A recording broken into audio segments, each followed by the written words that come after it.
Welcome to Good Service. We are your hosts, Ben Chung and Kevin Chow. Each week we'll be breaking bread and having real, raw, and vulnerable talks about life, faith, and everything in between, and always over a fire meal. Thanks for joining our table today. Let's eat. All right, we're rolling. Gilbert's already laughing at us. This is great. This is a great start. This is a great guy. This is a great start. We're keeping all of this, by the way. Okay, do it. Folks, welcome back to another episode of Good Service. We are your hosts, Ben and Kevin. And I had to find the camera because the camera's in a different place today. Today, we have shade. Actor, comedian, producer. He is the third mic on the Tiger Belly podcast. He is a host of Family Style food series on HBO Max. What bio are you reading? The one that you wrote on your website. From 2008. Is that not accurate? No, it's accurate. Keep going. Okay. But I haven't heard these things in a while. You better be careful what's on the internet, bro. It lives forever, bro. Wow. He's the co-founder and co-host of martial arts entertainment show Os Media. Os. We have Gilbert Galon in the pod. Woo! Gilbert, this is already so fun. Look at what he's doing. Look at what he's doing. Baby. You have to watch it on video. So, by the way, we do have video, and we're about to get into our food here. And, you know, if you guys are listening on audio, thank you for listening. But if you want the full experience, you need to check it out on video. So make sure you get onto YouTube, subscribe to Good Service Podcast on YouTube, where you can catch all of our food, all of Gilbert's hand gestures and things that he's doing that audio folks cannot see. So I hate that you pointed that out. Hey, my wife says it all the time. It's like, can you stop doing things like this when we're together? Hey, so if you want to see all those things, check it out on YouTube. Stay on audio. If you view me as a jacked masculine dude, stay on audio. You don't want to see the full man over here. Bass in your voice right now. Yeah. What's up, y'all? I like it. Hey, we have so much we're going to hop into today. But before we do, Kevin, what is this amazing meal that's right in front of us that smells so good? Yes, like you guys know, we always start off with the food because we like to highlight our local establishments. We got Mario's today, Peruvian in Los Angeles. It is a staple of LA. We have a lomo saltado, and we have the world famous Peruvian green sauce here. I love this green sauce. I don't even know what the sauce is called, but it's so good. It's something verde. It's kind of spicy, has a kick to it, right? Yes. It's not a chimichurri. So is it? as we do this, let's get all the food prepared here. Get a little bite going. And Ben, why don't you walk us through what we're about to do? Okay, so what we do, Gilbert, this is a before we eat, we have a first bite reflection prompt and or question. It is the thing to inspire us, to set us on a trajectory of conversation. And I was praying for you this morning as we're doing a little prep. And you're doing a lot, man. You're doing a lot. You're in a lot of different spaces in the entertainment space, from acting and producing podcasts and brands and all kinds of stuff. And when I was thinking about it, just like, damn, like Gilbert is moving and shaking out here. And with that though, I hate that. Hey, see, is that a soft spot? We kind of talked about it. I kind of figured, because one could look at all three of us and go, you're crushing it, man. You're busy. I hear you. And that's what I wanted to get into. It's starting to feel like an ick. Yeah. Just like eating food on a mic during a podcast. Is that ick? Or is that mukbang? That is. You got me. You know what I'm saying? Maybe I'm too American. Keep going. Okay. So, but that's what I was saying. I was thinking about context of even how I met you was through the Bible study that we do on Monday nights. You came through on Monday, but then you were kind of like here for a second and then you dipped out. I know you guys stepped out for a conversation, but all that was kind of like, I was like, man, I like get glimpses of Gilbert. You know what I mean? Unless we're at bike shed and we see the whole naked self of each other. Yeah, but we haven't even done that in a while. You know what I mean? And then when I had coffee with you on Pasadena, went to like your co-work space, where I'm like, damn, this guy's just constantly grinding and moving. That's just how I think. And I know that's not actually true. So I know, but if you think that, a lot of people think that. Right. Yeah. So that, as I was praying for you, that was kind of led me to this, I guess, thought or question is, what is something that you do to stay grounded? What is something that you do, whether that's a rhythm, whether that's like a default that you have to kind of go back to? Because I also don't find you as somebody who, you don't seem scattered to me. I mean, I think you're doing, Okay, maybe I'm wrong. But what I mean is, After you left coffee, I'm like, oh my God, what do I do? What do I do? What do I do? now? but I don't know. You don't come off to me as like a dude who's just not present. I feel like you're very present when I do catch the glimpses of you. Of course. But so that even the ability to be present, I think that comes from a grounding. Like you gotta understand like what really matters in the moments of time that you spend with people to make you feel like, yo, I gotta be present here. And then after that moment, you might, all right, cool, I gotta get to my next thing. So, and we'll get into that entrepreneurship and, the whole grind of being out here in LA. Yeah. And we can kind of get a little bit of your story too, for context for listeners who may not know. But yeah, so just before we get into all that, what is something that you do to stay grounded? So let's prep our bite. I'm gonna get into the steak here. Just the steak by itself. Dude, this is Just some the steak, 'cause I want some pure- same, man. I mean, you we're gotta all on Okay, we're on keto. I'll get a Come potato. on, are you really? No, I'm not. Okay, I'm gonna put this rice in this bread and make a carb There sandwich, you bro. go. Carb sandwich. Cheers. Okay, look at that. Cheers. Just a good bite here. How- Sauced up. Question: Okay, how do you guys boom. feel about this? I've heard some people hate the concept of like people cheersing food, like touching it. Do you think that's? I don't. Have you? normally I've do done it. this to someone. They go like, "Why are you doing that?" Well, They pulled touching back. food is fine as long as you haven't like put it in your mouth first. That's Okay. true. That's so weird. This is untainted food. Untainted food. So here we go. I'm gonna Also, go. that was the first real dab. We usually air dab. That's true. But Why you're did the we first one change that up? No, he just extended his arm Oh, further. okay. I'm 'Cause trying you're to- the guest. We just do what the guest wants. Look, to do. I'm just Yeah, trying yeah. to break bread. Oh, shout out. There we go. Here we go. It's got a million view clip for that. Oh man. All right. Here we go. That's good. Good thing you asked me a question. Now I gotta chew this before I can talk. But look, Great pacing, my guys. chew on Love it, it. and then chew on the idea. You don't have to go first either. You go first with your rhythm. But before, I have to comment on the food. So, sorry as I chew with my mouth full or speak with my mouth full. One thing this is actually the first Peruvian food I've ever tried was Mario's. Yep. Same. And when I first had it, I had literally this dish. It reminded me of a perfect blend of Asian flavors with like non-Asian ingredients, like potato, Asian flavors. tomato, onions, like kind of like French fry-ish, I guess, potato. But it tasted a little bit of like a Chinese fusion of. Yeah. Like, I guess, I don't know, I guess Latin American food. You know what's or Latin crazy food. is that my mom makes potatoes like this at home. Fries?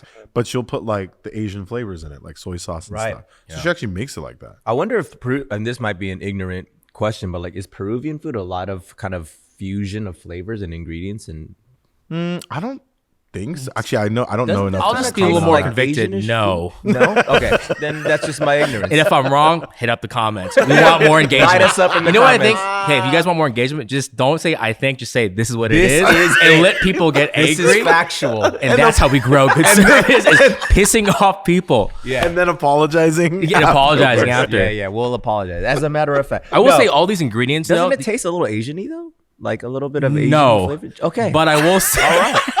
This is my taste buds.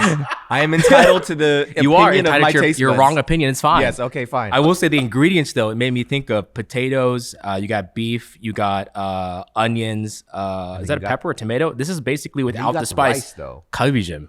Without the sauce. That's what I'm saying. It has a little bit Yeah. of Asian-y Yeah. flavor to That's- it. that Maybe is I'm what it is. saying that because I'm So you racist. are- I'm around a you're- lot of Korean You're people only right now. confirming what I said. Then you're disagreeing is not really disagreeing because it's like kind of like a karbichim. A little And bit. guess what? I stand corrected. It is See? Asian food. See It's how we can do Asian that? food. Just stay convicted Just until jump your ship on ignorance yourself. Yes. shows. Peruvian food is not Asian food. There we go. Like at all. Not even the same, but Yeah. Sorry, it I is just had to just throw that in there flavor wise. But no, this is bomb. Shout out Mario's. That reminds me of the time You said my Maru. buddy, Way more Asian. Mariosa. yeah, my buddy from East European descent thought I gave him tom yum soup, Yeah. It's a Thai for people right? listening. But tom yum ka is the milky version. Yeah. He had it for the first time and he said, "This is the most intense cream of mushroom I've ever had." That's like a good take on it, Dude, That's an interesting take. once again, worst take on that. Cream of mushroom? Bro, I'm from the South. It is. intense. Okay, Speaking of which, how do we stay grounded? Right? Okay. Let's come back. Let's bring it back in. Yeah, okay. Let's bring it back in. But that's okay if we do that, right? Yeah. We're gonna go out. You guys are gonna reel it back in? Yeah. That's good. We're good. We're just hanging out, man. Okay, just off the top of the dome, rhythms, right? To stay grounded. I think as of recent, I'm just thinking now, I'm someone easily that can get scatterbrained. I'm someone that can easily be overwhelmed. I'm someone that, one of my flaws, I can allow stressors to kind of dictate my life at a very unhealthy state. So one of the things I picked up, I'm just starting more recently is like, I really just have to have alone time. And that includes like from my wife, from friends, from people. I just need to kind of just be alone. And usually it has to be in the sun. Like if I'm alone in my room, I'm not really recharging. I will flip on the TV or go on the computer. I'm not talking about introvert or an extrovert? It's gonna sound crazy, especially if you listen to all the pre-roll we had before this. I'm an introvert. That is crazy. But I also get what kind of introvert you are. What? The kind that masks itself as Peruvian but really is Asian? Yes, 100%. That's it. That's it. I love how we tapped and he goes, Calm it down, guys. Calm it down. We're a little excited. Dude, Gil came in hot today, bro. Did I come in hot? Or do we not individually in our relationships, like me, you, or even together, do we not laugh a lot? No, we do. We also get so this is a real interaction of our lives. It is. You're right. It is. You're right. I'm not trying to give this fake interview. No, we're not doing that. But okay, so you say you're an introvert. Yeah. But what I mean by I figured that I know you're so good around people. Like you know how to crank it all the way up. But I figured that comes from a place of a recharge for yourself. And you're saying you have to recharge alone in the sun. Yeah. Is that That's a Filipino thing. Okay. It's a very, Are you a morning person? Is that always happening in the morning? You get up in the morning, you get into the sun. Is that what it is? Or it's okay. So just a couple things on the rhythm. So one thing is I have to be alone, and that's just to recharge. I think, and then another thing really quick before I jump into what that recharge alone is. I'm an introvert, but someone said I'm whatever you call an ambivert, the one where you kind of go back and forth, right? Because you guys know my wife, right? Cindy, she would consider, I would say she is actually an extrovert, but she's a lot more soft-spoken than me. Interesting. Right? Mm-hmm. She literally can go out, see friends every night, plan all these activities, and then she's good. I can do the same thing, but depending on the people. So if I'm with certain people where I can engage in real conversation, share some things, also joke around, I'm recharged. It's very specific to the person. Or if I go to, let's say, an entertainment thing or a mixer, right? Like you go to a lot of those. Like you were saying, have a lot of fun there. But after that, I am so drained. I wouldn't even say exhausted, just drained. And I'm like, that was too much interaction. And maybe because it wasn't deep enough for whatever reason. But I would say I'm probably an ambivert. So just very specific people can recharge me. But that's not always true. But yeah, so going outside is more of a newer thing. I think part of this is like, I don't know if you guys are following a lot of like the biohacking. There it is. Are you a Huberman guy? Familiar? Yeah, like his stuff. It's bro, all the bro science stuff on Joe Rogan, right? So Gary Brecka is someone I've been listening to a lot more. He's the one that Dana White, the CEO of the UFC, he's kind of been a very, like you lift, you eat, you train hard. If you're hurting though, like this is old Dana. If you're hurting though, take these pills. Like more, your Western kind of medicine. And then Gary Brecka came and was like, bro, let's get to the foundation of your health. Let's just use some of these natural things, not the woo-woo stuff, right? But more like, hey, we're gonna take your blood work and see what actually things that you need in your body. And here are some other things you can supplement, like going out into the sun that recharges you. The electromagnetic, grounding is what they call it. So I think I heard that recently and I was like, man, there's just some of these things I can just do that will help me. And I've been kind of implementing some of these things like cold showers. Don't have a cold plunge, but a cold shower. A lot of these things like I kind of replace things like caffeine, right? Yeah, so I don't really drink caffeine anymore because I'm a really natural, holistic person. As you put the Celsius. Oh, wait, what? Yeah. Sponsor this podcast. But being alone, I think it's just to be with my own thoughts. And even if I'm really in silence in those moments in the morning, it is oftentimes in the mornings. I like that sun just to receive all that. And I think light helps a lot too. Totally. It's time alone with God. Sometimes it may not be like hearing him, but it may just be even like just sitting in silence. And that's fine. Like you talked about walking for 5 miles one time and it was the greatest revelation in your life. Yeah. Like we don't do that. Yeah. So I think that's what it is. Just being outside, sitting there. I don't turn this off. Don't think about work. Actually, not try. Don't think about work. Don't think what I have to do next. I'm very also task oriented. As my wife called out, she's like, man, you just wake up. I want to start doing tasks. I'm just like, I hear your tone. I understand. I will stop doing that. Yeah. Let me just center myself in the morning. So that's kind of one of the things I've been doing as of late. Yeah. What's the in that moment where you're getting quiet with God? Like, how long is that? Like, is it every day? Is it whenever you have the chance? And when do you know you're like, okay, he just got me settled? Like, when is that? So like today, before this, I was supposed to come from Sherman Oaks to visit another podcast to check out their studio. They got canceled. I was supposed to be at like 10:30 or something. So in the morning, I was gonna go like, okay, let me wake up at 7:30. Let me just walk outside and walk the dogs. I'm also not drinking coffee right now. So like, maybe I'll get a matcha down the street or something. And I use that time to try to silence myself. But then I realized, oh, I don't have to go to that podcast. I mean, we're 10:30. So this whole morning has been like reading, doing a little bit of studying, maybe a tiny bit of work, and also just sitting outside. Dope. Literally up until when I said I was rushing over, I was just kind of in the zone, sitting outside. That's great. Kind of got lost. I think the silence, you've described yours to me recently. I don't know if mine is, and I think I've been doing this since I was a kid. I don't know if it's my ADHD or my ADD, but I'm a dreamer. So like in school, I got in trouble a lot because teacher would look at me. They'll call me to read next. I'm literally looking in the sky. I'll snap out. I'm like, whoa, a whole thing just happened. And I wasn't there. So for me, I don't know if that's that or I usually just get lost and I lose track of time. Yeah. And I'm just locked in on something, a thought, and then that thing is like a world that's playing out. Yeah. I'm settled. Like that, to me, that is being settled because I'm not thinking of this world or things at hand at the moment. So usually it's just like, I'll know it when I snap out of it. I'm like, oh my gosh, I literally am not paying attention to anything right now. But it was so focused on the thing that was being spoken into me or thinking about that was a priority in that moment. Yeah, it's good. It's good.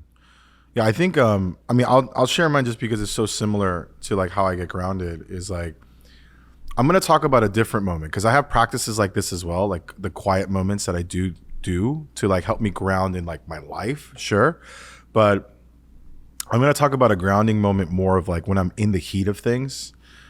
This is something that I've been only able to learn how to do recently because I didn't even know I could do it, which was when I'm about to just get super pissed at somebody because of work or something that I'm going to go completely off kilter now because I'm upset or I'm just going to fall into, yes. For context for the audience and myself, I don't know you off kiltered. I don't know you K-Rage, Kevin. K-Rage. And that, let's be honest. K-Rage is real. Let's be honest, gentlemen. Okay, check your men in your country. The entire country of Korea. The entire. Yes. So what is, just so we understand, you're in a different place now, but would you mind explaining what actually K-Rage or so like as many people have listened over these past 30 plus episodes of us, a lot of it is like, you know, us having these amazing conversations around God, but honestly, like I struggle with everything that everyone else struggles with, of course, but on top of that, anger was a real thing for me. Like I really struggle with it. I grew up in a very broken home that didn't help the anger. I also, I can admit this today because I'm in a much better place about it. Is like body shame is real. So I hated the fat. I hated my fat life when I was young. That's real. Like I'm a big dude. Did you say I hated the fat or I hated the fat? I almost did like that both. That was weird. Hey, me too. I hated the fat. Yeah, too, I hated dude. the fat. Did I do that? Yeah. No, but anyways, yeah. So that was a part of my childhood. Is I was a big kid, and when you're a big kid, you have two choices: you're gonna get bullied or you're gonna bully.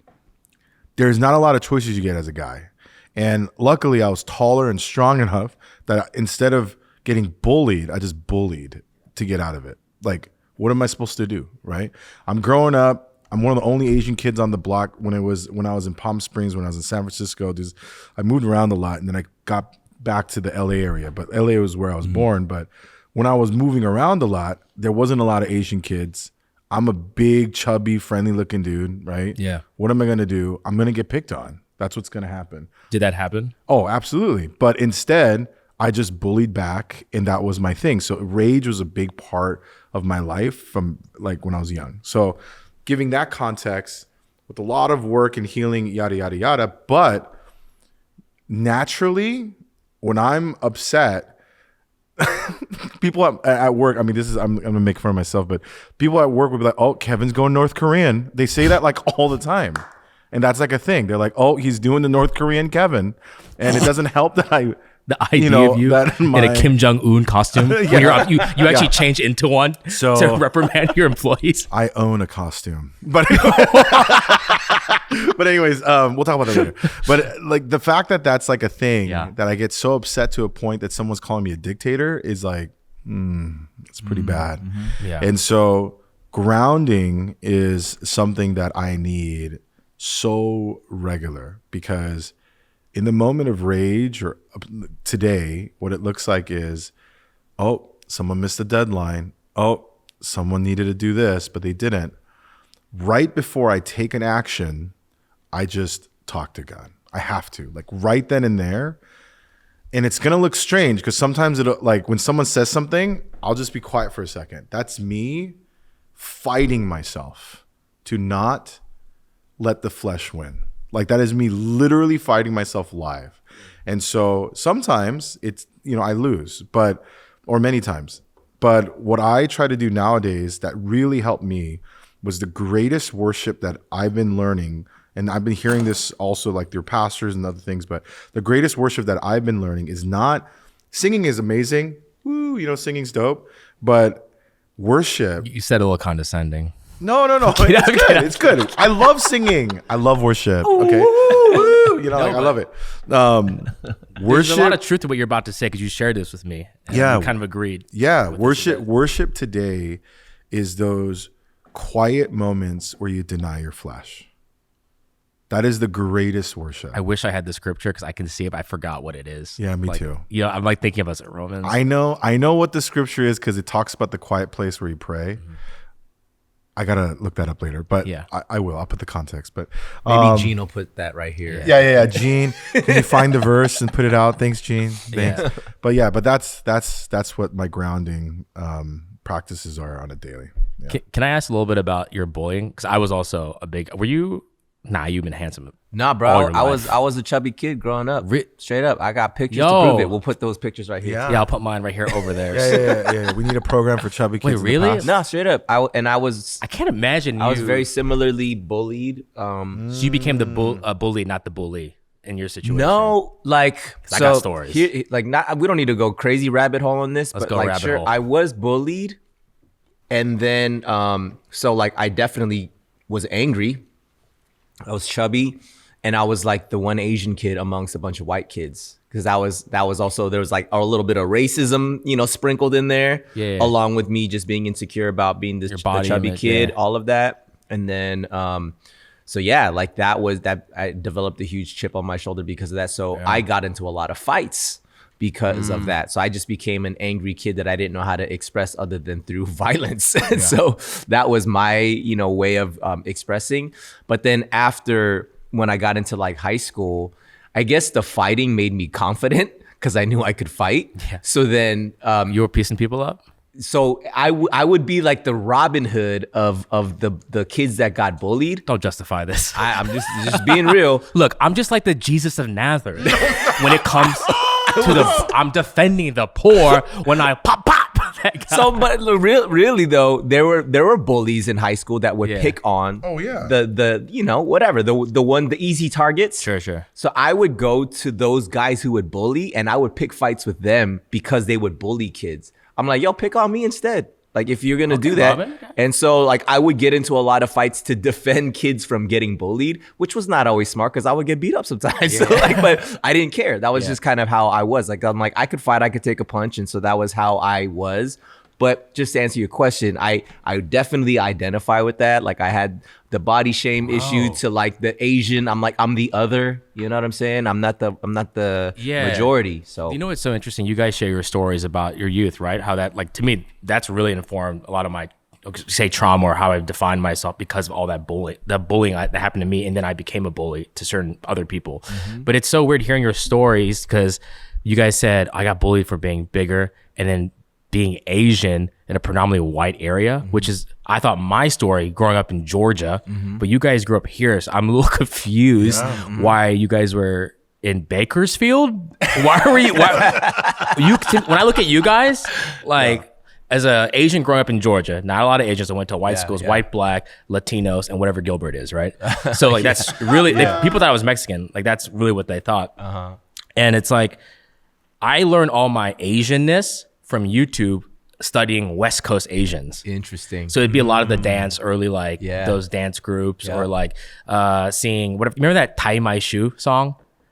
Do you know what I'm talking about? Almost. I feel like you like rice. You like rice. Can we? I don't want to curse on this. You like rice bee. You like rice. You got food. You got soup. You got spice. Yeah, the got rice song. Yeah, they've got. That's his name is Tie My Shoe. Tie My His Shoe. name is Tie My Shoe. I know the got How rice is a song. Georgia Asian not Filipino Tie teaching My you Shoe West is Coast crazy. Asians about your guy? So that's how I learned Yeah. about like, our guy? like MySpace. Like someone taught me about Asian Avenue. I don't even know what that really is. Yeah, My cousins were in that. Yeah. For sure. Yeah. So it was like, it's interesting hearing that you guys were bullied for even being Asian, because for me, it's like, yeah, of course, I grew up in Georgia.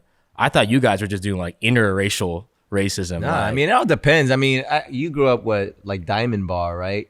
that's Asian, no? Diamond Bar So- is definitely heavily Asian. so- That's Asian. I eventually. Your story's a lie. No. Repent.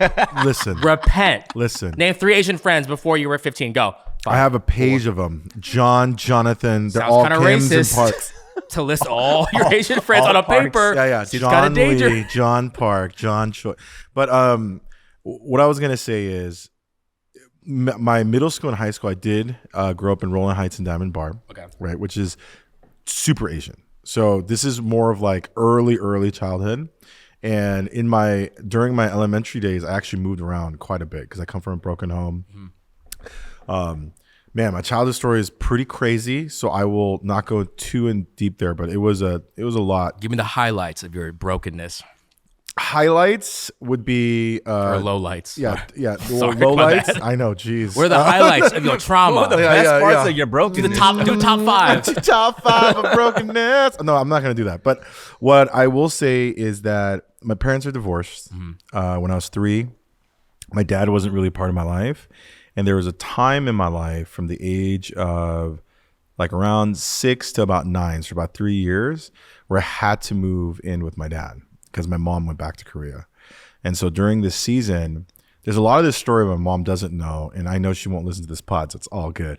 But The camera is off. Try another one. yeah. I just don't want her to hear this yet because she doesn't know. But during my time where I lived with my father, he wasn't even around. Yeah. So there was a time of like 3 years where I kind of lived on my own, which is kind of wild. You were adult. You had to be an adult. I was an Forced adult. My parent was $20 on the counter. Yep. And so it was a rough time. So there was a lot of trauma there, and a lot of that trauma affected me for years. Yeah, even up until the last couple of years, really. And then just working through that today. By the way, shout out to my therapist and her Instagram handle right here. Yeah. I know. Give her a follow. Hey, I'm just saying therapy is a real. Drop a comment. People should be open to working on their mental health. It's so important, right? I mean, Yeah, isn't that 100%. like, I feel like would you say these days, people our age, our generation are in therapy now? Or do you still think it's, especially being in like Yeah, I think our industry spaces, do you think everyone's there? Well, maybe in like our city, maybe in our industries or entertainment, or we're kind of more open about it because we're in I don't know what you call that. I don't know, more liberal type of area, let's say. It's still pretty taboo in like, just like if I bring it up to any of my 9 to 5 friends that are just in their company corporate jobs, I'm like, hey man, are you working on that? Or get really deep, they just shut off. Really? It's still like that. And these are successful men and women? These are just regular, successful men and women just living the corporate life. Interesting. Yeah. Have you It's done so therapy / are you? Yeah. Same. So I did. My first stab at it was, of course. Look, there's so much catalyst. All these changes in my life started because of, Jesus, right? Great. So it all lines up to Oh, that. so you are a Christian. Yeah. Tight. Sorry, guys. If it wasn't clear, That was good context. I'm a universalist. Everything is true. No hate on that. By the way. Let's not clip that one. Clip it. You know what? Make that the highlight clip at the front of this. And you guys redeemed me in this. Hey, let me put you on the spot a little bit on that, That's because good. you know what? there was a hesitance about talking about Jesus a little bit right now. Maybe it's because on other platforms you don't get to talk about him often. Is that a thing? Am I just over? Well, I said that because I didn't want to be like. I guess I was trying to think how to say. Literally, my entire life changed. When I pursued Christ. Amen. So I think I was just trying to articulate like therapy. All this was not in my concept of mind until I had to dig deeper, just into not even like ask the big questions about God, philosophy. I think that's the thing that I think I also put myself. I used to put myself down. I was like, I'm not smart. I'm kind of dumb. I'm just a goofball. And then when I kind of came into this world, it was like, it really challenged me on an intellectual level, which I had never been challenged before, other than the heart. The heart for me, I think, is the easiest thing. I think that's how everyone really comes to Christ, is through the heart. But there was something that, I'm a skeptic by nature. So that, when I started to have to answer these questions, like they say, we're in the apologetics realm, realm, I was kind of like, yeah, but what about this? And it's like, oh, wait, if I study and look at like, scientific discoveries or history, or just understand the context of these philosophical ideas and stuff, it was like, oh, I had this all wrong. So that's really what made me push myself to like learn more about not just this amazing heart change, but like there's logic to this reasoning. This is not a dumb thing we're doing. I think some people have the view of like, oh, Christians or religious people, so they're so dumb. But when you deep dive into some of these debates and these like philosophers and these theologians, you're like, yo, these are the smartest people in the world. Some of these are also scientists at like huge universities. So I kind of like, I just wanted to make sure that I jumped into therapy because it was like a time when everything was changing for me when I came to Christ. A rice came out of my mouth. Let's zoom up on that. Hey, Gene, punch in on that. You just put a promo code for merch out of the rice. I love just producing rice. That was instant humility. It's like, hey guys, I know I'm talking about something serious, but a lot of snot came out of my nose. Gene, keep it in, because this is humanity. Oh my god! The good news is here, baby. That's got to be one of our clips. But yes, therapy that opened a lot. I think I was already open to it. I think if you asked me prior to my walk with Christ, I think I'd been a little more like defensive, a lot more like, he doesn't know what he's talking about. But I was so open to it. I was like, yes, that's dope. That's true. And then couples counseling, game changer. It is. Boom. I don't know nothing about that, bro. Future pound. Future pound. All right, let's put that into the Lord. We're praying for that one. No, you know what though? That's interesting because you're talking about your natural personality type, like you're a skeptic. Yeah. And would you guys consider yourself skeptics? No. About anything? On anything? So like, I'm not talking about skeptic even about like just because you guys grew up in the church, right? Would you say Korean church? Yep. Would you not say you never questioned anything? Nah. No. It's weird. You guys are too sheepish. I know. Honestly, maybe. I think let's break that. I'm curious. Wait, hold on. I will say this. I say we were talking about this on Patreon. One of my gifts I really What do you mean Patreon? Patreon? Yeah. You guys have a Patreon? So we have a Patreon, guys. Tell us. Take a look at the links for exclusive content. If I click that, what does exclusive content mean? Oh man, it's much more Q&As. More Q&As? Different information about upcoming events. What? Is there something on March 27th happening? Yes, there is. In March 27th, will I be able to find that on the Patreon? Yes. You absolutely can. Yeah. How much is it to donate to the Lord's work on Patreon? More rice. Hey, Gene, zoom up on that rice. What rice do you have in your rice coming from? The crazy thing is, I haven't eaten rice. It's just been meat. So I think it's my Asian-ness being like, it's just like, as an Asian rapper, you don't spit fire, you spit rice, bro. This guy's spitting rice bars. Goodness. Yeah, meet me dumbfounded. Let's go. You spit bars, I spit chow mein. I appreciate you, Gilbert, for allowing us to plug that. Goodness. Thank you for the audience for bearing with some of the chaos. Can I say that event though, for real? Yeah, and you're invited, and you have to be there now. Now that you're talking about it so much, where if you're is not it? there. It's at Tableau. Tableau. South Coast Plaza. But where's that? What is that? What city? Tableau is a restaurant. South Coast Plaza, Costa Mesa, California. Costa Mesa? Beautiful I'm restaurant. sick that day. But I will subscribe to the Patreon. Okay. Which is That $10, means $5. No, we start as low as $3 a month. Wow, as low as $3. All Yeah, right. and up to 100 if you feel crazy, and not crazy, but crazy. Crazy in love for the with Lord. Jesus. Crazy. in love with You a Jesus. psychopath. I was and like- worked I on was your like- trauma. Give us $100. like, This is Ben, not church manipulation. Reel it in. I was like, Ben. Crazy dope. If you're crazy dope, subscribe to the 100. Why is he? Oh, I'm dying, We have dude. Grace here on the side, quickly doing the She's like volume this, bars. I see my Turn peripheral. that guy's mic It's down. off laughing and she's doing this. I know. I've never seen an audio engineer move the entire time. This whole thing's gonna be bleeped out. She's Oh sweating. my Just gosh. her sweating the whole Gene, we're so sorry. Gene, we're sorry. This is so fun. Okay. Where were we at? Let's get back on I track, don't Kevin. remember. Man, I haven't even got to how I'm grounded, bro. Yeah. Oh, you know what? Ground us in this conversation, I haven't Ben. even shot rice out of my mouth yet. I need some Ben. rice bars from you. Ben, Man, how do okay, you stay okay, grounded, okay, Ben? okay. Let's go to that. You know, okay, the way that I stay grounded, and I could give you, I'm not gonna give you the Christianese version of it. This is just how I really stay grounded. Let's sidebar that too. I want to talk about Christianese in the We church. will Let's get to the that. Christianese because there's some other things that we want to talk about, relating to that. But for me, I'm a very much a verbal processor. If I think to myself in silence, I feel like I don't get anywhere. I have to say the words, even if it's to myself. Like I literally talk. I mean, I don't talk I talk to God. I literally driving. I'm literally talking out, verbally, but I'm talking to God and I'm processing everything that I'm feeling.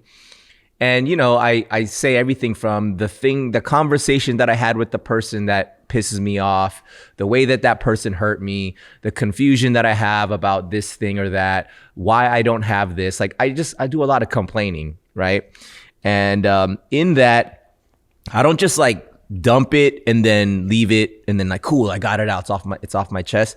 But I try to find a way through it. Like I just let it all out. And then now that it's like, wow, I just heard myself say all this stuff. I guess this is what's really going on inside me. And then I start talking to God, like, God, what do I do with that? What do I do with this anger that I'm feeling? What do I do with this insecurity that I have? How are you gonna help me get this thing that I need? And I'm not hearing a bunch of God audibly telling me these things, but I just lay it all out, and then there's periods of silence in that too. Like I'll say the thing and I'll just kind of sit, and then I'll say something else. And as in those moments of the sitting, I can feel myself emotionally come down from the thing. And that itself I think that's the Holy Spirit, the emotional come down, because I think I'm also just a feeler, like I'm an ENFJ. So like, I feel everything. And so if I can feel myself emotionally when I'm so charged, come down from that charged, like heightened state of emotion, I'm like, wow, I can feel myself calming down. And so I think that is the way that I get grounded, is I verbally process. And I've been learning this too. I think there's wisdom in this. Processing with God is always the best. Process with God. Processing with people, not always the best. I would say depending on who it is though, right? 100%. It's kind of like how I recharge with people. Yeah. Very specific people. Right. They understand Absolutely. how to listen. I think there's a caveat to that. And I was just about to say, depending on the person, I think that there's wisdom in processing alone with God, who can take all your crap. You know what I mean? Like he can take all your messy stuff. Gene, put that Proverbs right here. Yes, put that one there. I think there is wisdom in giving that to the Lord. I mean, that's even biblical. It's just like cast all your cares, your anxieties onto the Lord. Cast your burdens onto the Lord. That is biblical. So I think when we do that, we are literally obeying scripture of like, give it all to the Lord and let him process it with you. Yeah. And then with wisdom and discernment, maybe process it with trusted counsel, which not everybody is, you know what I mean? And I think there's also damage that we can do when we invite people into our process, because that may actually hurt the other person or the recipient, that they may not need to know about the entire process. Maybe they need to hear about it after you've processed and after you've kind of, developed some thoughts and things like that. Yeah. So, but yeah, for me, I think it's just take it all, just solo, me and God, just us two. And then after I've kind of let my emotions chill out, then I can kind of like do some logical next steps of like, maybe I need to have a conversation with that person. I mean, this like is the pragmatic steps of like, totally God revealed to me. Now let me put this in action. Yeah. So I think that's my process for the grounding. It's good. Dude, I've talked to you when we do have our conversations, our longer conversations, that is one thing I think you're great at, is you're really able to articulate out loud, which I can feel like is, people like me, sometimes it's tough to articulate out loud. Like I realized, like, man, do I talk to God out loud? For me, it's that thing when I go, I'm just talking in my head, but I think I want to try challenging myself. And people have challenged me to like to do this also. It's just like, if I'm not good at writing, just audio notes maybe. Totally. But it is hard for me to say what I'm thinking. I don't know what it is. Like, I'm just like, I'm talking to God in my head, but I'm like, when it comes down, I'm like, now I'm performing, because I'm like, what are the words I'm trying to say that I'm experiencing? Interesting. So that's just interesting, because I watch you when you speak to me sometimes. I let you do the bend bars, and you're going about like just yourself, about processing how you're feeling. I'm like, that is so articulate. I'm like, I don't know if I can. I'm not gonna say I can't do that. I'm just saying it just takes me more energy. I think everybody's different. I think some people are better in their heads, like they're better silent. You know, I used to pray silently because I thought that's how you're supposed to pray when you're by yourself, is silence. But then I just found myself getting so distracted and my mind just wandering that I'm like, this silent prayer is not working. So let me try to just say my prayers. And then, so when I wake up in the morning, I sit up in bed and I start talking and I pray and I'm talking. And my words aren't the best. I'm just like, God, I'm just waking up still. I'm like, God, thank you for this day. You know he's like, God's like, yeah, I heard that. Thank you for the day. Thank you for my grace. Thank you for my love. Bless this and bless that, right? It's that. But then once I start getting to the honesty of stuff, I'm like, God, I'm just tired today. Not really feeling like reading the Bible today. Can you help me with that? And like, and then even when I'm reading, I'm like, God, I'm not registering any of this right now. Can you help me, Holy Spirit, like understand these words, because they're not meaning anything to me right now. And I think that level of transparency and honesty with the Lord is what he wants. And so whether that's verbally processing notes, like, you know, speaking into your voice memos, or typing or writing, I think you just got to learn what the way that you process the best is for yourself. And it's different for people. And I think that's the beautiful thing, is just finding out, because for me, I don't really enjoy reading, but I love listening, you know, so audiobooks. Speaking of what you just said, do you try writing? Because don't you write? Like, just as for profession too, aren't you do you write things at all? Bro, I look at the words, I say them out loud. Oh my gosh, okay. I thought you wrote didn't you write like a movie? You wrote Didn't a movie? you? I don't know. I think you're confusing me with Dante Bosco. No, I'm not. Yeah, you are. Dante, Every single time the waterfall fall, Avatar. Bro. Bosco brothers, Bosco sisters. Dante watches this. Dante don't watch this. Dante is a friend. I know who he is. Is my heart. AZN movement. Oh my gosh. Rice out my mouth. Forgive him. Shout out to Dante, dude. That's OG. Debut, Yeah. greatest Filipinos on the map. Debut, baby. Also, another movie how I learned about Filipino and Asian culture. Oh, I thought you were gonna name another movie when you said that. Oh, I was like, go. What is it? That's the OG one. Avatar, Hook. Hook, Rufio. Oh wait, now I got Matcha. And Can we keep talking when even the camera time? yeah. We We can. can. You guys still use the that's audio. all. Yeah, It's we all use gonna all be this. there. Yeah, We're yeah. just not gonna have Put the images. video. That's fine. Yeah. You don't have moving. AI like on your face. Yo, when the cameras are off, you guys should put AI. That would be sick. Just like AI young Jesus. Just move it. That's so scary. Can't make fingers. Your voice still coming out. Scary, dude. Imagine. Good service, kind of dude. demonic. We're just futuristic, baby. Being with the times. Wait, what were you saying before?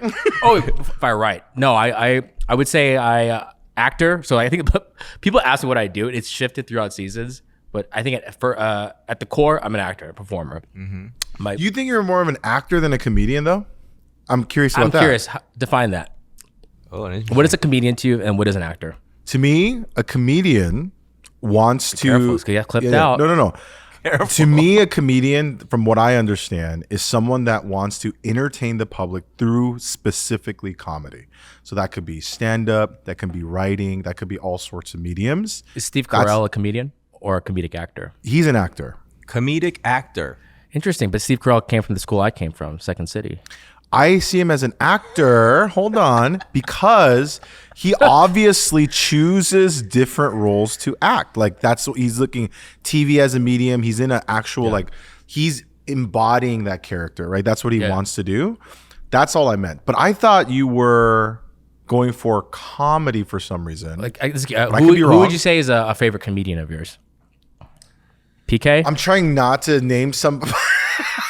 Shout out to Korean. Shout out to PK, man. That's not. I'm just trying not to name because somebody. PK is like I didn't know if you knew like Dave Chappelle, like comedian, right? Yeah. I was trying. I was like, should I name like the typical like big name comedians? I was thinking of like somebody that's a little less. But I do. Yeah, Dave Chappelle. I love Dave Chappelle. He's like he's like an incredible actor. Yes. Hey, interesting, Kevin. Maybe be careful with your words. Labeling people, which we'll get to my next thing about identity and my testimony. Yes. Okay. You know, I will say that I think some of the. Let me answer. I feel bad. I was doing too many bits. I'm doing too many bits. I wouldn't say writing. So I'm not a stand-up comedian. I dabbled in stand-up comedy for a bit. That was because Bobby, who I work with on Tiger Belly, forced everyone, his girlfriend, all the other producers, any PAs. He said, you always ought to understand the trauma I go through by going on stage, jokingly. He's like, it is the scariest thing to go up there. You're going to get the crowd's affirmation by yourself, or you're going to get the crowd's disapproval by yourself. Wow. So if you bomb, you need to experience what that feels like and not sit in it. Wow. It's really kind of a great life lesson to not sit in it and that become your reality. Move on, next show. Next person, right? Just keep swinging, keep going up to bat. You'll hit a home run eventually. Don't sit in the results of that moment. So that's why I dabbled in that for a bit when he forced me to do stand up in front of 700 people at the Brea Improv for my very first time. And that's where I got the confusion. Yeah. So like I would say I'm more of a. So I started Second City in Chicago. So that's kind of like where Tina Fey, Steve Carell, all like. Any like comedic actor you see probably came from UCB, Groundlings, or like a Will Ferrell from Groundlings or Second City. So I started in Chicago. So then I'm more in like the improv sketch world, and then naturally you become an actor in that sense. Like that's my background. I didn't go to theater school. Yeah. Got it. What's up, stewards? We just want to take a moment to thank all the amazing supporters of Good Service. Thank you guys so much. We have exciting news today. We officially have a Patreon. If you join the Patreon today as a subscriber, you get exclusive content every single week. From Q&As, solo reflection rounds, extended episodes, vlogs, and much, much more. You're going to find all of that exclusively on our Patreon. You can log on to patreon.com/goodservicepodcast. Thank y'all so much. God bless y'all. Back to the episode. Hey. I do think some of the best actors that I know that I would consider like really good actors have been really good comedic actors. They kind of started out being considered a comedic actor, aka Jim Carrey. Like he came out in Living Color and then Ace Ventura, and then we all know his whole film, filmography, and then but he's now done some of the craziest dark performances, dramatic roles. And I'm like, yo, Jim Carrey's an incredible actor. And I find that to be the case with a lot of who I would have once upon a time considered a comedian. Goofball. I mean, Ace Ventura, dude. That's like goofball to the max. That's a sketch. It's not even a movie. But he's an incredible actor. It's funny that you bring him up. I don't know if this is true. I don't want to say Christian, but I think I've seen something recently. Is it great, or is he more just? Is that more of like a cultural, political thing? Well, I used to spoke about Jesus. Really? I used to see him talk about spiritual things, like connecting with a God, connecting. Can't wait to hear your guys' thoughts on when Christians use the word spiritual. Let's get into that after we can this. get into that too. But a recent clip that I saw, like Jim Carrey was straight up talking about Jesus. He was like literally like talking about the person of Jesus Christ, and he was talking. I was like, wow. Who was he sharing this to? I think I saw it this. was an audience. It was an audience. Yeah, like for stand up. No, somebody captured him speaking to an audience. I don't know what it was for. It could have been because he does a lot of live speaking events. I don't even know how to contact him, but he does speaking events. I've seen him do colleges. I've seen him do group gatherings. I'm not sure who or how to even book that with Jim Carrey, because Jim Carrey, I've been trying to reach you from a restaurant. But Have you really been trying to? Yeah, because for Sonic. Oh my gosh. Yeah, I've really been trying to reach Jim Carrey. Oh, here it is. Can we play it? Oh, this is the clip? Watch it. Oh, we're going to watch it. I've had some challenges in the last couple of years myself. Ultimately, I believe that suffering leads to salvation. We have to somehow accept, and not deny, but feel our suffering. And then we make one of two decisions. We either decide to go through the gate of resentment which leads to vengeance, which leads to self-harm, which leads to harm to others, or we go through the gate of forgiveness, which leads to grace. Just as Christ did on the cross, he suffered terribly, and he was broken by it, to look upon the people who were causing that suffering, or the situation that was causing that suffering, with compassion and with forgiveness. And that's what opens the gates of heaven for all of us. Wow. Yo, okay. Are you kidding me? That's wild to see that guy come out of a rhino's butt in a movie. Right. And then be like, and then drop those Jesus bars. Died for your sin. Yeah. Which means that's wild. Yeah. See, I don't know. Well, we can't say from that if he, is a believer in Christ, or he loves the concept of ideas, but that's just really, it's wild to see that. But yeah, whether he's a follower of Christ or not, he's at least acknowledging what Christ did on the cross and what that represented as a real person, for humanity. And this thing happened. Mm-hmm. Yeah, and that's what's crazy about what's been going on lately is you'll see Hollywood, dude. Man, God is showing up. Kat Von D. Yep. Yeah. What's going on? Yep. There? Yeah, and so God's showing up, and even if he's not Christian, he just uses platform and affected so many people. Mm-hmm. That's like.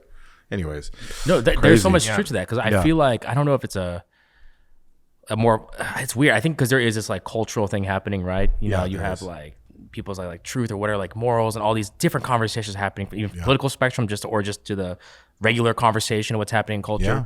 But then you're seeing a lot of these Hollywood people, like people at least with these platforms, let's say, speaking on this. It's crazy. That's all over the internet now. It is. And I'm like, something's happening? Or has this always been happening? Like, no, some of them are not even Christian. They're just more like, I think there's a merit to this history. Yeah, Joe Rogan. I mean, as a podcaster, talks about Jesus. I haven't seen any of those podcasts. I just keep seeing Ruslan and Katie respond to every single one of those podcasts, which is cool. Shout out Ruslan. Speaking of platform and these types of conversations, so we were talking about this before we even started rolling. There's like a recent clip that I saw this morning. Oh yeah. And it's there was a show, The Breakfast Club, very popular radio show. Charlemagne the God. Charlemagne the God. So it's not a Christian show by any means, but they had a dude. I think his name is Ty Tribbett. I think is his name. I don't want to butcher his name. Who is he? I believe he's a gospel singer. He's a gospel singer, and he went on The Breakfast Club. And so the controversy is, he was, on this public platform. And sort of saying like, he drops certain words that is very like, potentially triggering. He's like, the church is whack, like the whack is a triggering word. But just straight up like, this is this, right? Yeah. The church is whack. And it's kind of like, whoa, that's a pretty, bold thing to say. What do you mean by that? And I think he's criticizing the institution of like the Western church. And there's a lot of cultural things that are tied to that. And, and people were like, well, what is the church? Like, what isn't the church? And is it like the organization, the institution? Is it the people of God? Like, he's not attacking the people of God here, which is, I think, very important to understand context. You can clip anything from a conversation and spin it to sound like exactly. So you got to get into the context. I haven't listened to the whole interview, but I'm looking at the comments, and the comments are blowing up. Everyone is taking a different side. Give us the general cliff notes. I think he's trying to say is the organization, the institution of the church. It's become more about the institution versus the people of God, right? Mm-hmm. And so he says things like God isn't the church. That's also like, whoa, what do you mean? Like, because Jesus is the church, like the church is Jesus's bride. So in essence, like the church is Jesus. Jesus is the church. But I think what he's saying is like the church organization, the institution, that's not God. That's just a man-made institution, which I get contextually what that is, right? That's literally like 501c3s is not made by Jesus. You know what I mean? Those are man-made institutions. True. So I think with that, I get that. So anyway, he's on this public platform saying these things, which if you are, whoever, you can take that like, oh, wow, okay, so he agrees. I also agree. I don't like the church either. That's why I'm not a part of one. Or that's why I don't go to church. I don't subscribe to that. So there was a reaction video. I mean, I'm sure there's many reactions, but then there is... and everything you just kind of like said is nothing, I don't think, crazy to say. Mm-hmm. Right? I think pretty valid points. But then you were saying, so there's this pastor. I mean, again, one of many, I'm sure, but there's this dude, Pastor Mike Jr. Jr. Not to out the dude, but he went on public platform to put out a video as well. And so there is this, you know, it's titled Pastor Mike Jr. Rebukes Ty Tribbett. And you know, his thing was to go on a public platform to say these things was very misleading, irresponsible, and kind of like, yo, that was a little much to do on a public platform. But then also this is on a public platform too, and us talking about this is on a public platform. So I think that also goes to talk about the times that we're in, because, you know, I'm looking at some of the comments like, could you not have called the dude himself on the phone to talk about this? Why'd you have to post a video about it? It's like, you're also doing what he did. But I'm also seeing that, well, nowadays, if a conversation or if a statement is put out online and that lives out there, I also see the logic of, well, if that is living out there, I think something else needs to live on that same platform to respond to that. Sure, I think if you really want to get to the root of it, yeah, call the person directly, shoot them a DM or something. Don't put it out in the public. I totally agree with that. But I do think, and I'm wondering whether this was his logic of like, all right, well, if that's out there in the public, something else needs to be addressed in the public so people can have a different perspective versus just like, well, I heard, you know, Ty Tribbett said that on the radio show, so I'm going to agree with him. And then it's like, well, how about you don't agree with him right away? How about you take a look at this other side of it? So that's the only thing that I would agree. Like, yeah, like maybe it's not always best to put stuff out in the public, but because something was put in the public, something to respond to it should also be put in the public so that people can formulate a well-rounded opinion about it. So that's my only kind of take on it. I will say what's unfortunate about just how, like, you know, technology works and what we do. Literally, like, there's long form debates for this stuff, right? Yeah. This is a TikTok responding to a TikTok. Right. That is the dumbest thing ever. But people look at these TikToks and that's like, boom, bars, truth. Right. Bro, it's 28 seconds of a larger conversation. So it is unfortunate that that's like, he has to rebuke or have a disagreement with, share his point of view on another 30-second video. Yeah. Like, it's really silly, to be honest with you. Yeah. Have you guys been in those situations? No, one Public. let me talk a little bit more about that too. Is the public is so used to short form content today that they will watch a clip and be like, "The Earth is flat." I mean, I don't want to get into that, but Let's get into it. Give me the hey, you know what? But you get what I'm saying? Like, give me the evidence for why it's not. there's a lot.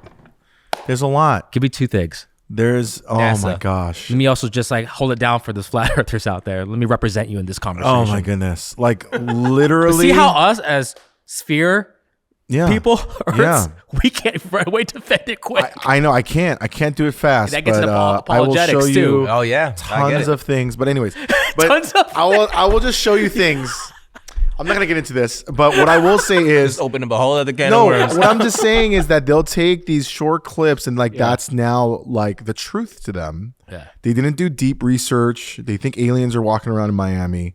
This is like, Are they not though? There we go. But that's Question it. but these are short form clips. These aren't. You're right, and I agree with you on that. But I don't even remember the first question because I got so like worked up over the flat Earth question. I was just like, oh my god. Hey, guess what? The audience is still waiting for 2 points. Yeah. But you can answer those at the end. Yeah. Just put a pull up further away, and you'll see that it curves. You were down. talking But anyways, about the short form content in the world we live in, and kind of like what probably your disagreement with it. Like we see information right away. Yeah, we see information right away, and you know we hold it as the ultimate truth without, really diving deep. But at the same time, I guess the other thing is, should we not engage at all? Like, isn't it good that people are talking about the church? Yeah, for sure. I think it is. Yeah, and I don't think it's like any press is good press. I don't think it's that. I do think that speaking of apologetics, like defending the faith, I think there's a way to go about it in ways that I think is actually wise and honoring to the Lord. I don't agree with the people who standing out on the streets of like believe in Jesus or you're gonna burn in hell. Yeah, like. But is this about faith? the video clip? Yeah, at least this conversation. Well, I mean, I think it ties back to it because it's ultimately criticizing the church of like, if I don't subscribe to the church, and I'm sure people could Also, be like, definitions, right? That's another thing. definition of the church. What is that? These two guys are not talking to each other, so they're using different definitions of what they could be speaking to, right? So that's why it's kind of tough in these. It is. But I think the blanket statement that the Pastor Mike is referring to is like, yo, if you're gonna like toss the entire church out the window, like we don't need to subscribe to that because that's not where God is.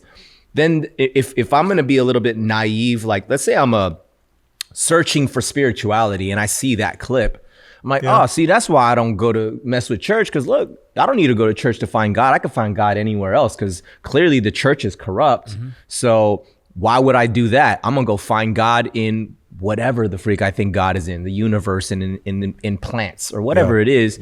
I think that's where it gets dangerous. So I do think this goes, if you want to make such a blanket statement like that, you are in a sense attacking people's understanding of who God could be, who Jesus could be, because it's so closely tied to that word church.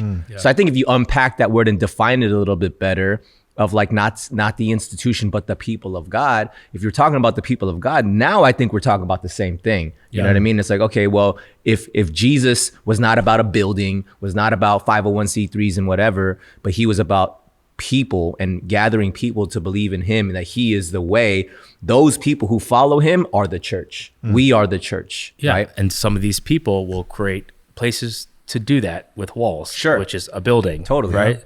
So man, that's tough, man, because it's like, also I think the first guy, the gospel singer, he was also very passionate. He's also on the Breakfast Club, which is interesting because that's like a weird. How did that happen? That's a weird. That's a really weird space to be saying this kind of stuff on. Where I feel like he. Granted, it's a platform, so maybe he wants to get this point out, but I feel like you could have done that because I would say they're probably an atheist, a secular.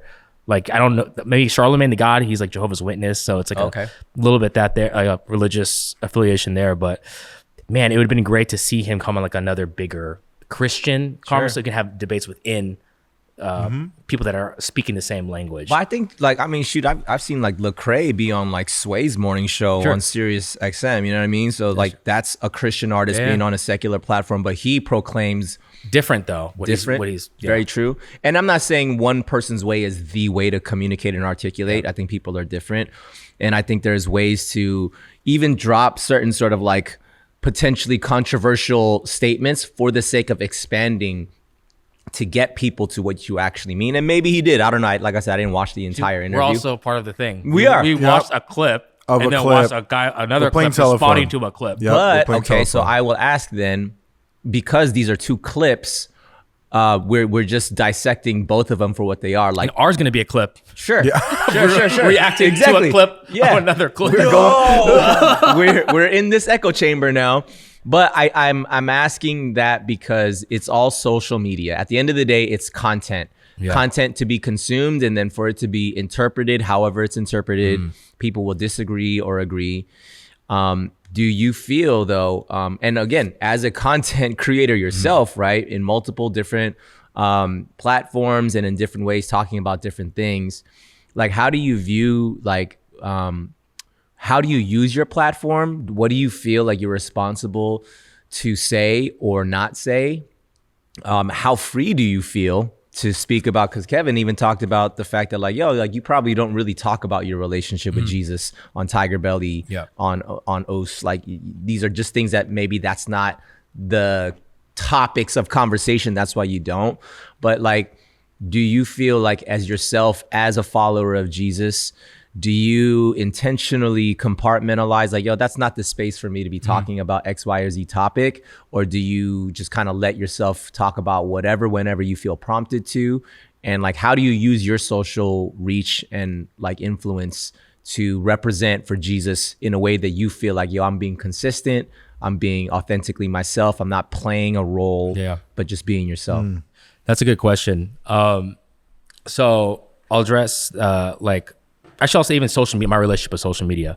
I think I have a different, maybe tell me if I'm wrong, a relationship with social media than maybe you guys do.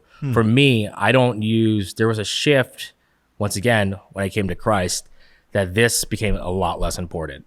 the social media influencer side. Yeah, because like the quick story, like being an actor in LA, it's kind of a modern day business card these days for some people, right? Sometimes it's merit based. Hey, you're a good actor, casting director. Sometimes it's like, hey, what else is this person doing when they look you up? Right. So that there was importance to this. Also, that's getting into my testimony, but long story short, it's like I also used it a lot for performance to say gain credibility. Other people's like affirmation or like approval, right? Even like I literally, dude, this is how bad it was like I would literally go to places to a party. I didn't want to go there, but I just take a video, bounce.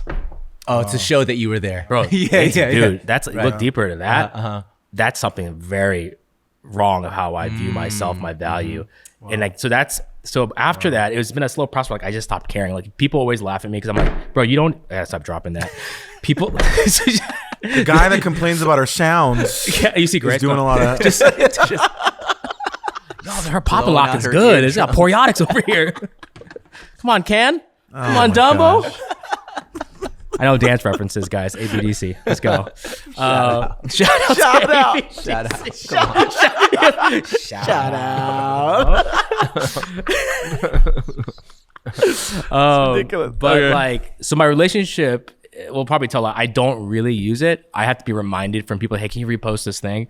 Because to me, it's just not part of my lane anymore, especially when I took more of a producer role. And as I get back into acting this season, it's like, I just don't care. That's why if you look at it's like literally clips, it's like I post something once every 8 months. So to me, I personally don't use this as an identifier of who I am. I'm not even saying that it's some kind of like righteous thing. It's like, it's just out of sight, out of mind these days. And I know I need to do it more for business. So in terms of like my faith with social media, like, I think the only time that I've ever mentioned anything was just a bunch of clips reposting of people during my baptism. And that's about it. Like, we look at certain content creators who I think who also have a calling. I'm going to say they actually choose this in their ministry. Like, let's say Ruslan, right? Yo, you better be posting that stuff. That's the life you're all about. And that's what you're doing for your ministry. But for me, it's like, yeah, I've never really been like, so I'm at church maybe occasionally, like take a video, but that's even if I remember to use social media. So my relationship there is, my faith is not really tied to my social media because I don't really tie my life to this. I don't show my wife. I like to keep it private. And I've learned this the hard way when I was younger on Tiger Belly, as I was like my public forum, sharing my escapades, my sexual escapades online, or talking about certain people to create funny humor, sometimes even embellishing things and telling lies to create a funnier story, which it comes back and it's like, bro, what was that all for? So I think for me, it's a little different because now I also view this as a portal to my life. And I think I want to put I've learned from some other women in like places like, you don't have to share everything. And I've also seen the dangers of that with working with Bobby and Kalila, how we used to think like Tiger Belly blew up because we were saying all sorts of crazy stuff and we were sharing all sorts of stories, even vulnerable stories, like processing things, right? But now to the public. And I think they've learned from a lot of trauma and hurt from that experience where it's like, we don't have to share everything because that's not a real world. Right. So for me, my relationship with my faith and social media is just very disconnected because it's also just disconnected from my actual identity on this. But then on Tiger Belly, dude, I remember when I got baptized and like, I come to Jesus moment. And then I might've told you guys this, but like I started questioning everything I was doing. I literally like right after I was done, I was like, boom, I'm a sinner. Boom. I gotta like quit acting. I gotta quit Tiger Belly. I gotta quit pursuing anything in entertainment. That's how like that extreme like flip when you become convicted and you're aware, but it's a loose conviction where it's like it's not grounded in reality. You're just like, oh my god, I feel all these things, emotions, I have to quit everything. Like I was like, dude, I need to like, there's a point where I was like questioning even my relationship with my now wife, where it's like maybe I need to like focus just on scripture and not this like relationship and like learn. I need to go to like a seminary, like literally all these things were like in my head, like I gotta go to the classic, white girl evangelical. I gotta go to Africa, bro. I gotta go to Africa. Mighty Joey, Africa. I gotta go to Africa and just serve in Africa. I literally talk about Africa so much. I'm like, I've never wanted to go to Africa, dude. Yeah. So I started like, what about the Philippines? They're fine. They idolize Pacquiao. They got Pacquiao. He's fine. They need you. But it's like, so all that. Yeah, that's kind of how I was in my journey with that. Then I took a step down, and then you around the right people, I speak into your life. You start studying scripture, or people are giving you words to look at. Then you realize, we always talked about we're supposed to be the salt, right? Yeah. So rather than me at least in this journey I've been on, it's more been about how am I really affecting the people around me? Yeah.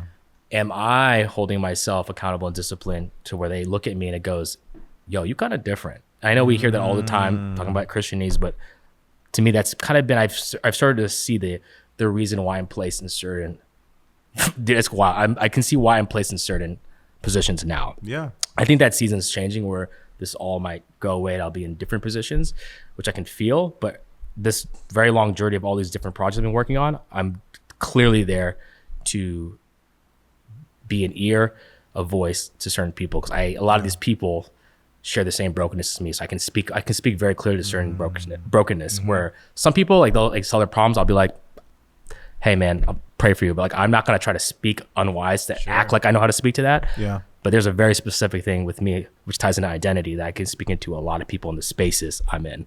So that's kind of been my entertainment space work, and I hope that doesn't sound like a cop out. No, To proclaim all the time. But there have been definitely conversations and behind cameras of proclaiming Jesus, if that makes any sense. One of the things I've been learning is that, man, as you're walking with God, as you're growing with him, wherever you go, that's where the kingdom is. So your circle of influence, nobody has that. Just you do. You know, the people that you could speak to, you could love on, that you can care for, pray for. Bro. Dude, nobody can do that. Only you can. Like you shared me kind of your circles. Like think about the kind of circles we're in. It's pretty wild where we're at. And it's like, oh, there's work to be done here. I shouldn't just be sitting in my echo chamber with all my other friends on pews. It's like, we really need to go out there. Yeah. And it manifests in different ways with different people, right? How they hear the love, how they hear the truth. And then it also challenges us to be gentle and also be smarter, I think, which is why I was telling Kevin, I've been like really getting into apologetics to really understand how to speak to certain people. Yeah. Like I said, I can always share my heart, and that's the most important thing. But it's also like, we're smart individuals. We should also back up with like logic and reason. 100%. Because I think the other way, I'll say it right here, if there is no God, to me, hearing all the reasons for that is kind of whack. Hit me up in the comments. Do you think naturalism makes sense, or does God make sense? Leave it down below. Leave it down. That's good, man. I mean, when something you said right now that really sticks out to me is like being quote unquote out there. I feel like all of us here are out there, meaning we're out in the world and we're in spaces that it's not filled with a bunch of Christians. We don't work for the church organization or the institution of the church. We're not employed by the church. We're in marketplace. We're in entertainment. We're on social media. People can find our content and not even associate us by our content with Jesus and us being followers of Jesus. I think though that as we are choosing, because that's our choice too, it's our choice to do what we're doing. I think that there is a responsibility as Christians, people who follow Jesus, that in order to be out there, you have to be equipped to be out there. As you're talking about apologetics, getting equipped in your faith so that when you do, I'm not even saying if, I'm saying when we encounter people who are in opposition, not to say that we're here to argue our way through, to convince somebody, yo, Jesus is the way. I'm here to convince you of that, because power of the Holy Spirit is what saves people. It's not your slick argument. It's not your the airtight, apologetic presentation of the gospel that saves anybody. It could be as airtight as you think it is, and that still could be like, nah, well, I just don't believe it. You know what I'm saying? So it's the power of the Holy Spirit, but we still do need to be prepared. And I think this even goes back to the original question was, how do you stay grounded? You can only be effective in this out there world that we're in if you have a grounding that is getting fed regularly, that is being held accountable regularly. And it's not like, yo, I went to church last month, dude. I went to church. I'm good for the next whatever, because I had a great time the sermon was great. That's enough that I need for me to just like, no, you're fooling yourself. Like the concept of daily bread that we talk about a lot on this show is every single day that we wake up, we need, just as much as we need a fresh like I need food for that day, I need water for that day, I need air for that day. It's not like, yo, I ate last week, so I'm good, I don't need any more food. It's like, yo, you need food every single day. So in the same way, in order for us to be spiritually equipped and healthy to be in the world, we need to have our daily dose of, I need the word, I need my grounding, I need my practices, so that when I'm in the world, I am able to be effective out there. And I think that is the call that Jesus put on as a part of the Great Commission, not for everybody. This doesn't encompass every single person, but as a part of the Great Commission is to go and make disciples of all nations and to be fishers of men. Some people gotta go deep sea fishing. They gotta be out in the water. Some people are at the shore, and that's fine too. You know what I mean? Some people right off the pier, that's fine too. But there's parables. Let's go. You know what I'm saying? But like, not everybody's called to be a deep sea fisherman. Those guys need some crazy training to be out in the deep sea. Like the waters out there are You see them on YouTube. It's different. Bro, my TikTok algorithm is all deep sea fishing. Is it all William Lane Craig? I don't know. I just know it's the craziest like videos of what goes on in I get deep like sea. those random like oil rig videos. Yeah, that's what I'm saying. Just these crazy waves And I'm like, crashing. why is the algorithm setting me? I like it though. I keep liking those videos because I'm on, give me more of Because these. God is calling you to be deep sea fishers. Right now, you guys are kind of shoreline, to be honest. Yeah, we ain't trying to be out here. Podcasting, shoreline. We're Africa, deep sea. Get out of here!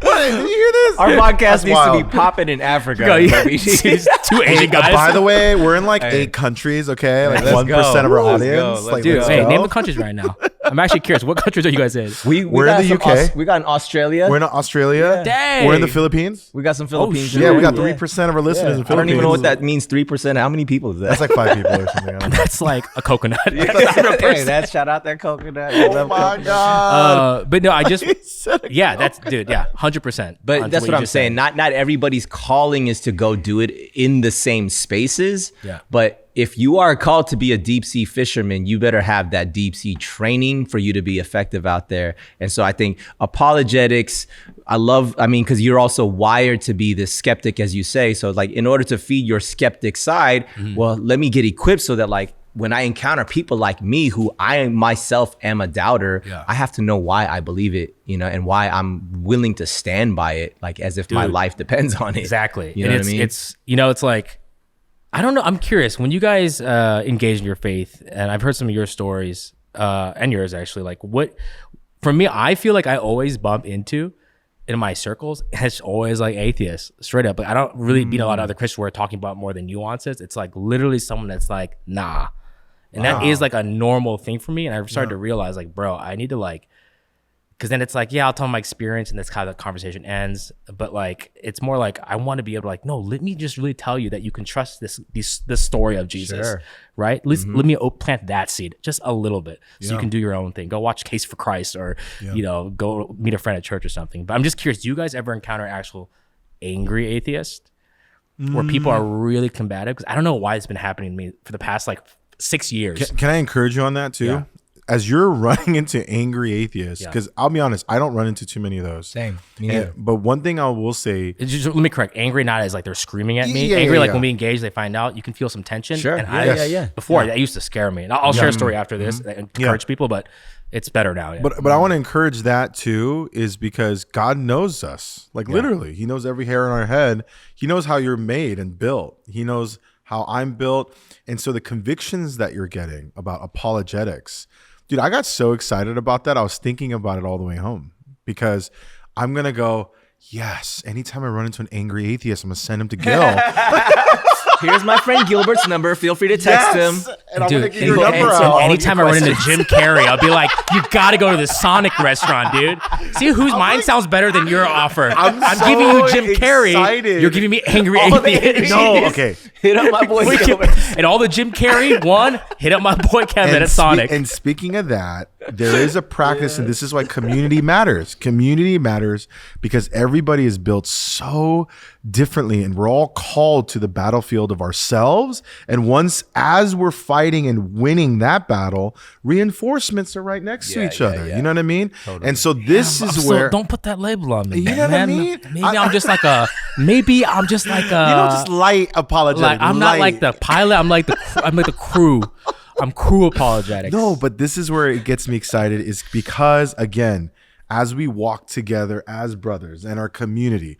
This is where And sister. Yes, and sister. Shout out our sisters. Shout out Grace. Thank you for Patriarchal doing this. Koreans over here. Yes, sorry about that.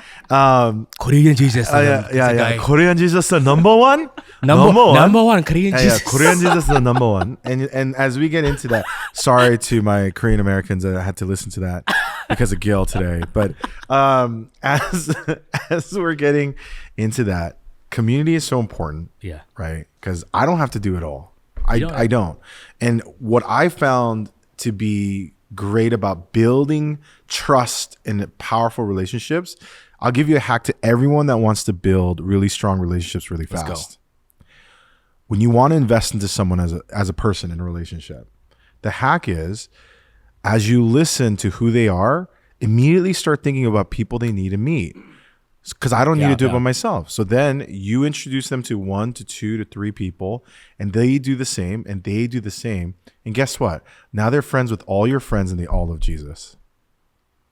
They're going to get it. The seed's been planted. They're going to get it. I think also too that like, you know, you being wired the way that you are, and then also God put this hunger in your heart to be equipped in that like natural wiring. I think God is doing that because he's like, I'm going to be sending these people your way. So you just got to be prepared. Hey guys, great words. And I'm not praying you guys that are for really you. pressing But- this but whole no, angry. but I'm being- Gene, put it here. Put my wrong handle. At Ben Chung. Jabba, put at Ben Chung _ Jabba Kinja. Wow. For the comment for the Jabba Kinja. Wow, that's like a whole Jabba Kinja. That's a really long handle. I see what he's doing. I see what he's It's doing. really long. I see what he's doing. But I appreciate. No, I'm messing around, but I appreciate that. Because I also feel like, you know, maybe it's because how I'm naturally wired. Like I get a lot of people who are wrestling with the tension of like, you know, deconstructing and reconstructing their faith. Because I'm like, yo, I know that. I've been that. / maybe I still am that. You know what I mean? I wish I got more of that from the Catholic side because I grew up Catholic, but I'm not. I'm getting angry atheist, and you guys are speaking more of that into my life and declaring it Angry on Jesus' atheist. name. I'm getting people that need Gilbert _ angry love. atheist. And yeah, I don't get neither one of those. I get a lot of folks that are seeking or Seeker they friendly. just want, you know, How do you spell community. Jesus? Oh my God, I'll totally check out Jesus? Break Bread. Let me come on Mondays. Kevin's like, my work is done. Cut to me. Yeah, so the earth is, and if God is here, by the Genesis. way, I'm like that crying and sweating. That was a crazy statement he just made. Nobody asks to spell Jesus. Nobody. Yeah, because it's spelled Yeshua. Let's go, baby. Oh, wow. That's a I love whole- having a pound stuff that makes sense.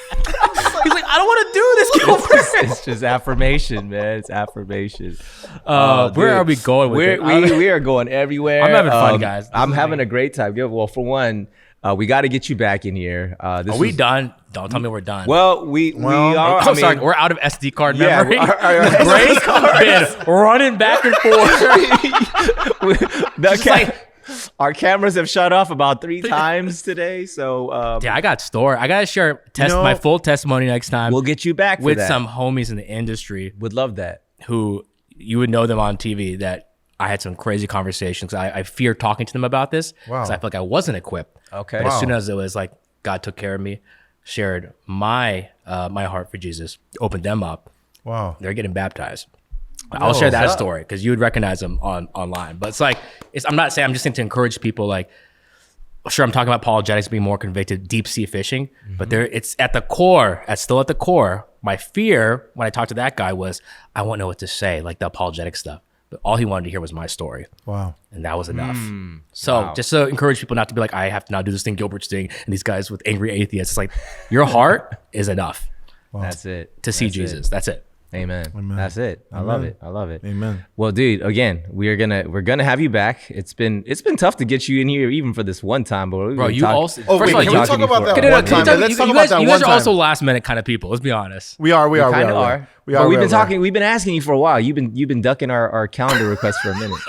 Bro, you always like, hey, can you jump on in 45 minutes? Hey, can you share your testimony in 20 minutes? And I have messages from Sean, who apparently lives here in this space. Is he up there now sleeping? No, he's not there. But he's also like, yeah, they told me like 24 hours beforehand. I do want to address one thing. This might go a little long, but I just want to address it because you mentioned it a few times with me, and I think it's fair to talk about it a little bit. Okay, which go is, ahead. Go ahead. You're making me nervous. No. People always think we're busy. Oh, let's bring it back for all of us. Because I need to know the answer to this. Yeah, because I get that all the time. People always think I'm busy too. And him. And you know how you said it's kind of creating an ick. Like, it doesn't feel good when people say that. Because I agree. I don't like it either. Because I'm not busy. That's not what it is. I'm just being extremely intentional with my time today. Like, I'm really not trying to be... Because when someone thinks you're busy, they think you're... I know what I think they're thinking, and I know what that looks like, which is me just stuffing my life with just things and stuff. But I'm not. I'm not doing any of that. I'm literally just asking God what to do, and I'm being intentional walking with God, with my wife, with my kids, and that's it. What about Ben? And of course, Ben. Clip that. And put forgotten soldier. Had a whole speech about brothers, kingdom. Hey, come on, man. He's trying to look for Grace for help. She's like, where is guys, she? we have 1% Where is battery. she? Yeah. We have 1% battery. Now tell me why it's an ick for you. I think I got what you said, but I think for me, I'm even worse. I think I maybe have perpetrated that word, and I would respond to people, how are you, man? I'm busy. As a good thing. So it's more of like so I think that also trained people to go, I can hit up Gilbert. He's busy. And they see me doing a lot of things. They hear about the stories. The truth is, yes, there's a lot of things happening, right? But it's like, I think for me, I had a revelation last year where I was like, bro, I was trying to make myself busy for some weird reason too. Doing all these things and responding to people all the time. Oh, I'm busy. When really, sometimes I was just exhausted. But I never gave the opportunity for God to work in these relationships to be like, they might recharge me. Sure. Something beautiful might happen. It's happened a couple of times where, but even when we first met up at Bike Shed, I was like, bro, should I cancel? I'm so tired. I was like, let's just do it. And then we spent 2 hours drinking, what are it, vodkas? Something like that. Yeah, something girly. Because I remember I was like, why are we drinking vodka like flower, elder bro. flower? It was tequila. There you go. Bad. You mean Capri Sun? Capri Sun. Korea #1 Capri Sun. Korea #1 Capri Sun. Capri Sun is not a Korean brand. It's an ick for me because it's like, I feel that is not true. I am not busy. I feel like I perpetrated that by saying I am busy, and it makes people not want to commune with me. And I hate that feeling. So I've been trying to break it, but now I'm more aware. People are like, man, why have to hit me up? You're so busy. I'm like, I didn't even say that. But now it's becoming an identity of mine. And I do not want that on me. Yeah.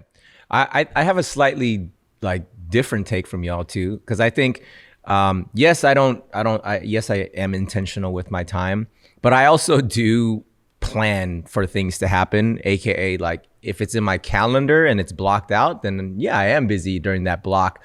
But then I also make time for those people and or things that I feel like, yo, I need to make time for that though. So even if I have a hour and a half block between this thing and that thing, if I have that hour and a half, I'd be like, hey, can you hop in this hour and a half block of a phone call or even a quick little meetup? Because then I'm going to make time for that. So I think, yes, though, I mean, I'm sure all of us, we have things that we fill our calendars with, not just for the sake of I'm going to fill it because I have nothing to do, therefore I should just do stuff.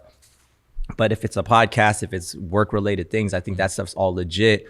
But I think it's important for us to prioritize the things that we need to make time for, to like, yo, I got a block between this time and this time, and then this time and this time. Does any of that fit? Because I'll do that. You know what I mean? And so I think it's the making time for the people and or things that you feel like is worth your time. And I also do think it's important to block out time for yourself. Yeah. For yourself to breathe, for yourself to recharge, all that. Like, yo, like I'm not gonna like compromise or sacrifice my time with Jesus because I'm like, oh, someone wants to meet up for coffee, so I should just like put that in my Jesus time. You know what I mean? So that's just my take on it. Yeah. For that, also, sorry for thinking you're always busy. You've never said that to me, but I don't know why I said that to you. That's exactly. So I feel like I might be creating something with that. That's probably, it's more of me. It's probably what I'm saying. But we just got to schedule ahead of time. That's all. Yeah, maybe not 45 minutes before, but that's fine. Yeah. Who has to work on that here? We're working on Gene, that. zoom up slowly. Yeah. Seal. Ba-doo-da. Ben Chung underscore Jabba Jabba Kinja Kinja. I gotta make that handle somehow. I gotta make it work. Oh my god! But can we do this again soon? Absolutely. Because here's a couple of things I'd like to talk Absolutely. about next time. Yeah. Condemnation versus conviction. Okay. That's a good one. I love to talk about Christianese. Yep. And let's just talk about the goofy stuff. And look, we love the body is very diverse. But let's talk about some goofy Christian stuff. Okay. Yeah. I'm down for that. I'm Yeah. super down. That'd be fun. Because a hot take in the comments is dance worship. Whoa, that is a hot take. It is. Because one of our homies at Break Bread does it. And we homies. And I told him that. He started laughing. Dog, I'm dead right now. But that's diversity of the church body, for real. yeah. But I want to talk Yeah. about some of the things that, culturally you guys grew up Yeah. with, which I grew up culturally with. What things kind of surprised us when we first walked into certain spaces. Oh yeah. 100%. Didn't know We flags. might just have I didn't to do know a- 30 flags can be in a room while Oceans is know. playing. Right. Yeah. A lot of Right, flag right, worship right. here. Yeah. We right. might have to do a little mini series with you then. Let's do it. So we'll plan that out. But for our audience, man, that's probably hearing. Well, not probably. They are hearing you for the first time on our podcast. What is a way? Before we get into that, Good Service is the name of our show. And shout out to Mario's Peruvian, who provided this bomb meal for us. We love to frequent these amazing food establishments that provide delicious, nourishing foods, as well as creating good experiences that are often built with good food and good service. So what is good service to you? How do you define good service? As you're chomping it down, I'm gonna let you sip that LaCroix down. Don't spit rice. As you spit rice. It's all good. I'm gonna keep bantering. So that gives you a moment to chew on that. Good service. Go Swallow. ahead. And then give us what your Gilbert Galon definition of good service. I just realized out of all the guests we've had, Gil's such a professional podcaster that he thinks, he's going based off of professional shows with cues. So he's like, oh, this is my time to eat. So he's stuffing his face. I thought Ben was doing the credits in a movie. And it's like, you talk about the stunt team. And then he's like, but psych, another scene in the movie. Go, Gilbert. This is the bonus cutscene material, bro. So what is good service to you, man? Yeah. I'll keep it simple because I think good service is meeting people where they're at and loving them. That's it.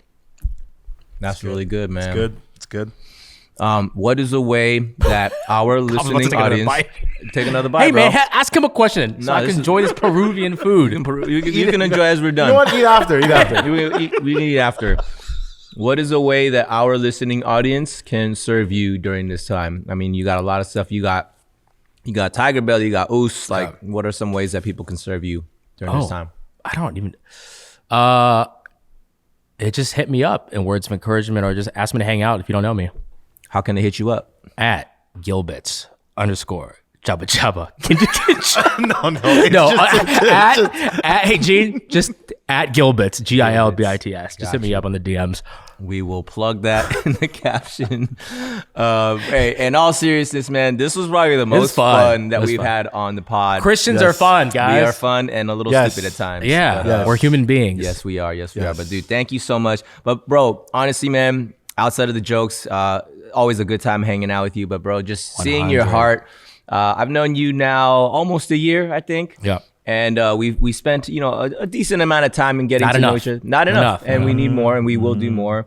But I just respect the way that you walk, man. The way that you make moves. I do see, as much as you might say that you feel that you are this busy guy, that you want to fix that, or however people perceive that.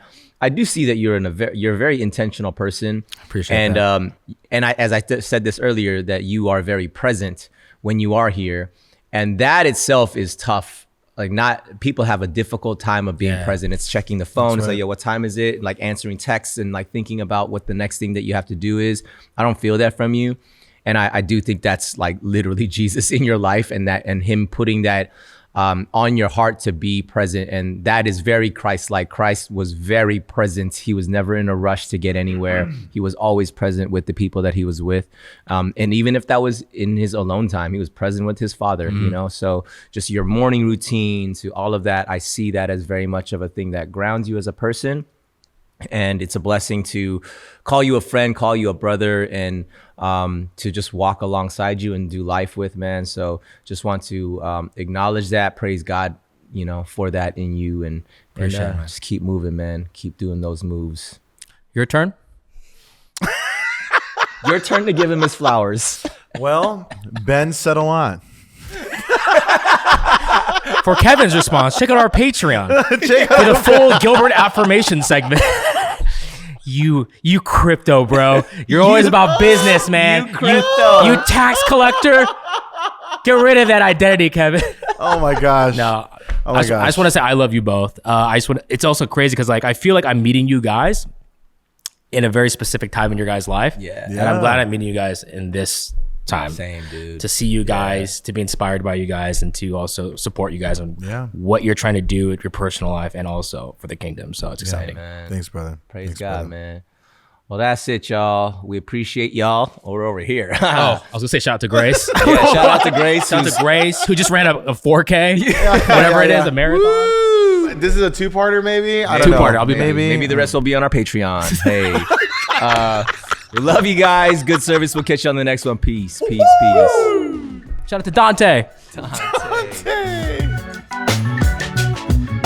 Thank you for listening to this episode. Make sure you like, follow, and subscribe, and leave us that 5-star rating. Follow us on Instagram and TikTok at Good Service Pod, and on YouTube at Good Service Podcast. Thank you. Peace.